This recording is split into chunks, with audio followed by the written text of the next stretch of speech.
It's late July.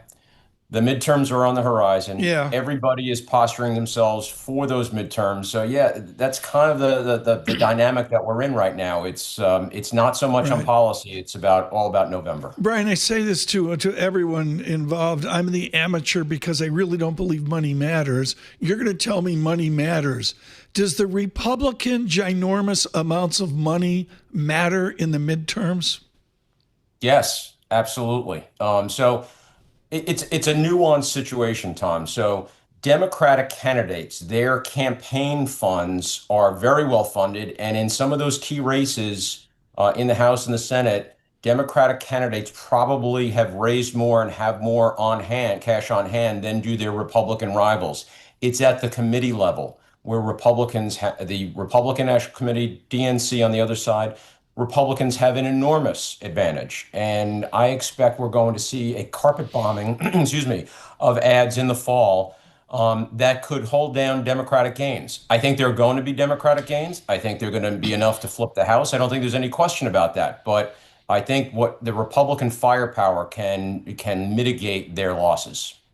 How about the Senate here? There was talk at some point, given President Trump's relatively low polling numbers, that maybe the Senate was even in play here. How do you view that at this point?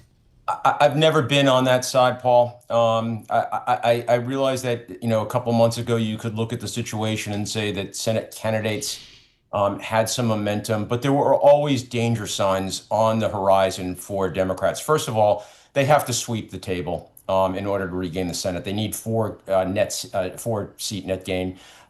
They're fighting on Republican territory in many of these states, so it's an uphill fight. And then when you look at the candidates, I think more so in Senate races than in House races, candidate quality matters. And when you look at some of the candidates on the Democratic side, I think they're flawed. I think they have weaknesses. I think those weaknesses can be exploited by their Republican opponents. And I've always been on the side that Democrats have a shot at the House, at the Senate, but it's not as good as people thought it would be. So then if you have I guess, a Democratic House, a Republican Senate, and a Republican White House, then what happens? We're back to gridlock. I would argue we've been in a form of gridlock ever since the Trump administration started. I mean, Yep. Republicans have very narrow margins in both the House and the Senate. It's very difficult to get anything done.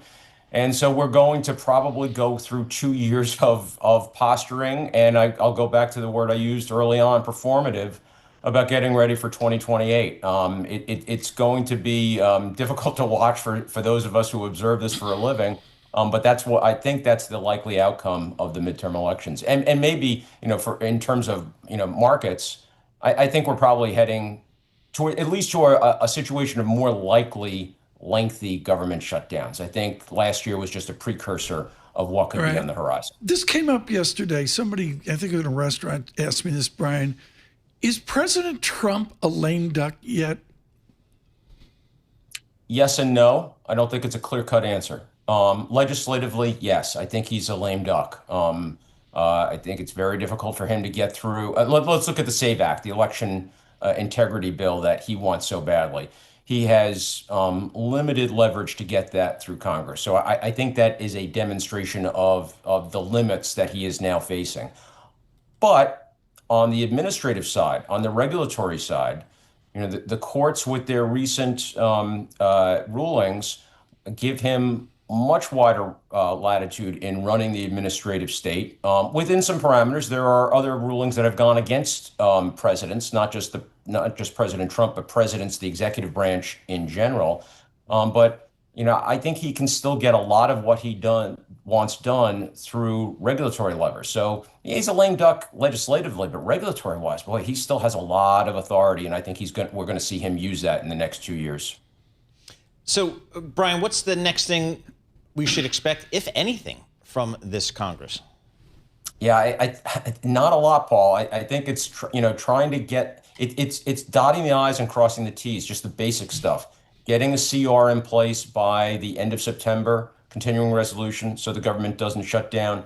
One thing I'll be watching, is how this debate over the National Defense Authorization Act plays out. I think it's important, obviously, every year for defense policy, but because of a provision in the Senate bill on stock buybacks with companies doing business with the Pentagon. This is something for markets to watch because it's not limited, as I read it, to just defense contractors. It's any firm that does business with the Pentagon. It's very broad. So any Right. vendor, anybody providing advisory services, so AI, tech, financials. Is Congress about to pass legislation that would allow this administration, any administration, to restrict stock buybacks from companies doing business with the government? That is something that is going to be resolved in the fall. This is not something that will be resolved before Labor Day, but it's something I think Right. investors are not watching yet and need to watch.